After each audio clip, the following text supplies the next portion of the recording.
Welcome to another moment of Tiki, coming to you from the Lagoon of Mystery, my home tiki bar in Central Texas. I'm coming to you today from my booth, my tiki booth in the far end of the lagoon. When I first decided to convert our covered patio into a tiki space, one of the first images that I had, one of the first goals of mine, was to have a booth anchoring this far end.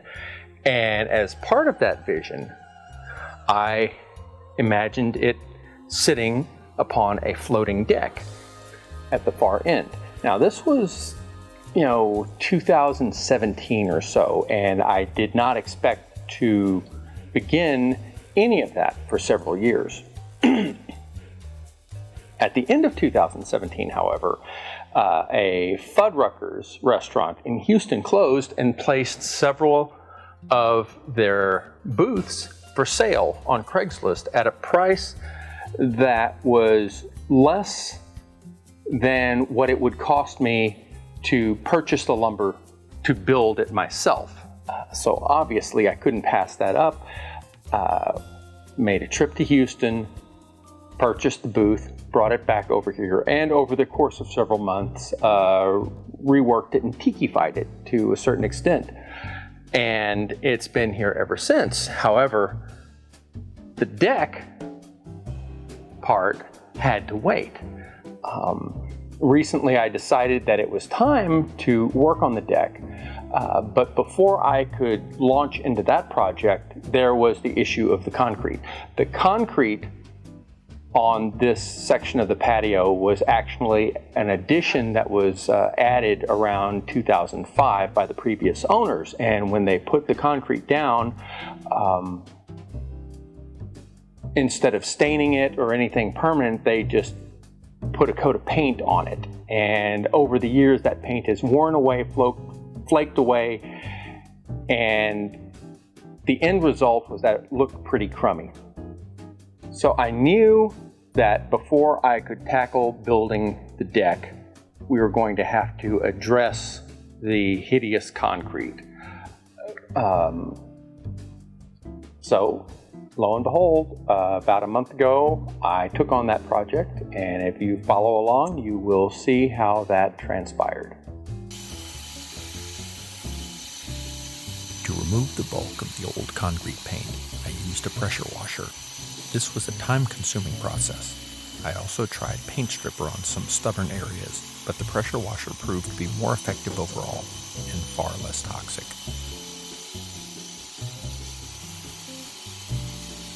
Before applying the concrete stain, I cut up a plastic drop cloth and taped it over every surface to protect from splatter. I used a simple pump-action deck sprayer to apply the bare concrete stain. I laid the stain down using a circular motion. The instructions may say only one coat is necessary, but trust me, you'll need two. To protect and seal the new stain, I went with an acrylic top coat.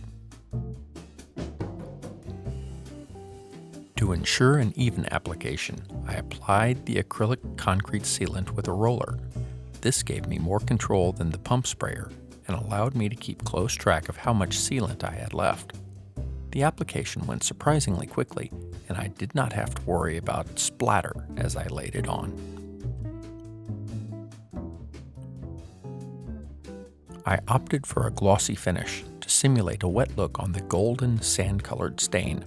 I think it's a great improvement over what I had before. Since I'd moved the booth away from the wall, I took the opportunity to coat the bamboo tambour paneling with semi-transparent cedar-colored deck sealant.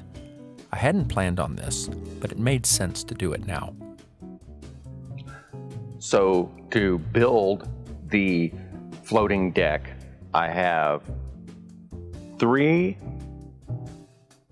deck planks, 8-foot deck planks that I purchased and split down the middle, and these are what are going to serve as the joists underneath the deck upon which everything is fastened and elevated slightly above grade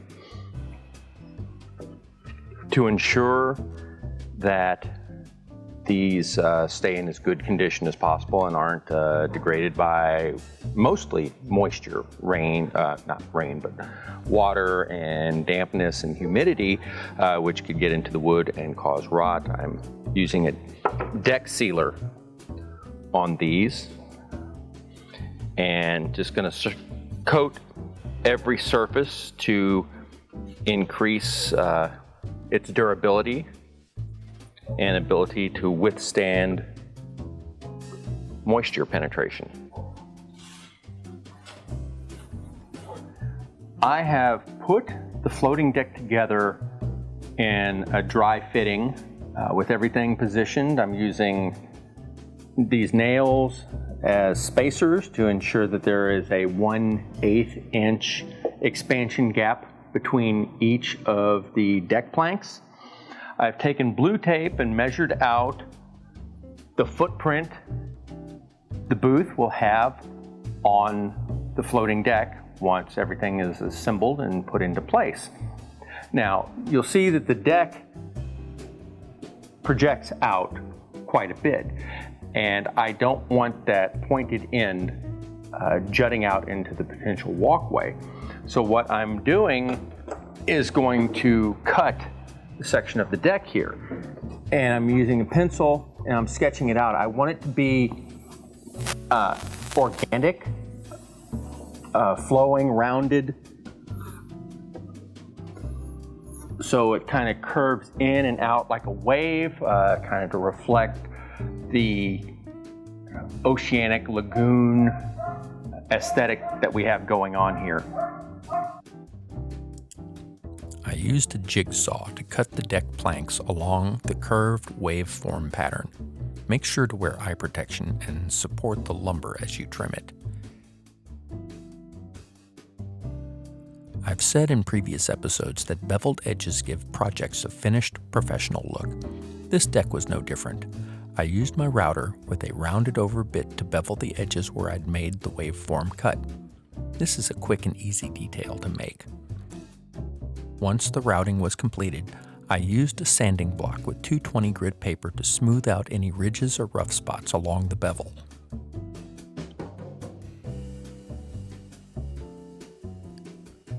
With all the cuts and bevels made, it was time to break out the handheld torch and burn some wood. Unlike previous wood burning projects I've shared, I only wanted to singe the wood a little bit to bring out the color change. This was an aesthetic choice that was intended to enhance visual contrast. I was not going to wire brush the deck planks to accentuate grain or texture. I used a light touch and kept the torch moving to keep the carbonization to a minimum. After torching the deck planks, I used a brush to apply semi-transparent deck sealer to the wood. I opted for cedar color because those golden tones go well alongside the bamboo I have in my tiki bar, and coupled with the scorched grain of the red cedar deck planks, gave a rich and robust color. Although the floating deck won't be directly exposed to the elements, it still needed protection from UV damage and moisture to ensure longevity. I split several deck planks into two to serve as joists, and measured and drilled pilot holes for the chair glides. Even though the wood is sealed, I wanted to keep it from contacting the concrete and potentially wicking up water, which could lead to rot. I spaced the joists 18 inches apart, then laid the first deck plank into place. Using my power drill, I first made pilot holes, then followed up with deck screws to secure the plank to the joists below. Unless you're going for a really rustic look, nobody wants a deck with a jagged edge. For each subsequent plank I added, I used a scrap board to guarantee their edges were in alignment. I used roofing nails to ensure I maintained a 1/8 inch expansion gap between each plank. This is necessary because even sealed wood will expand and contract with temperature and humidity changes over the seasons, and nobody wants a floating deck that buckles. From that point on, it was just a lot of repetition. drill pilot holes, then follow up with deck screws to attach the planks to the joists below.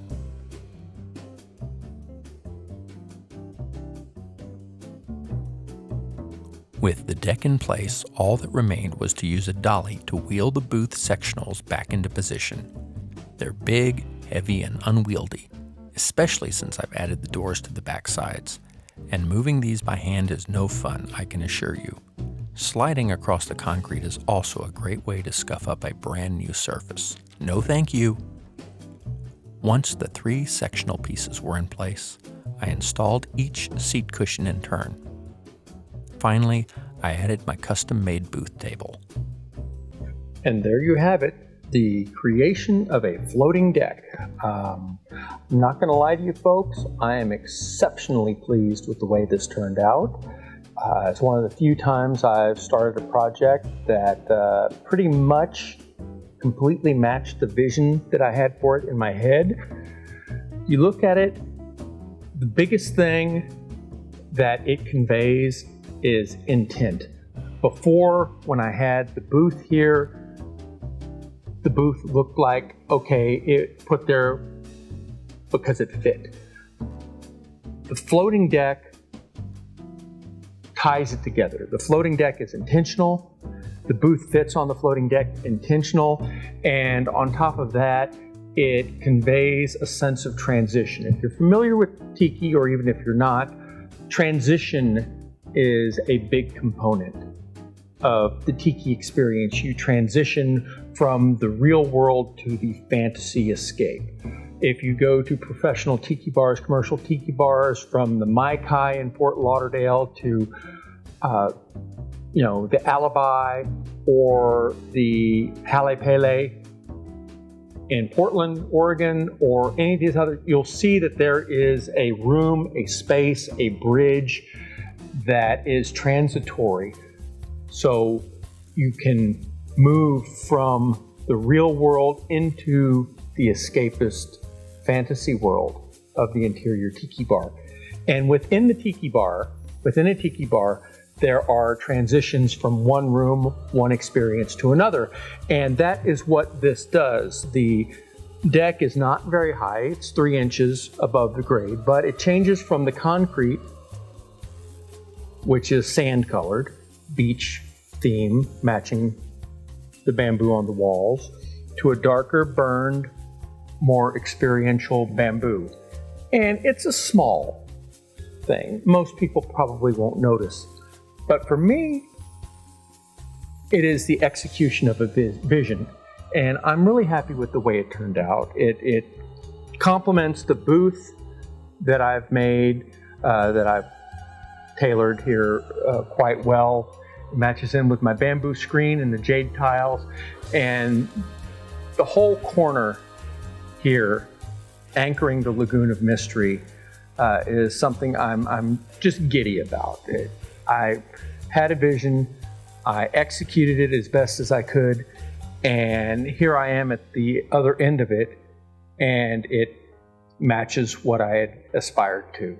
So, on that note, floating decks are not terribly difficult. You don't need any great craftsmanship to execute them.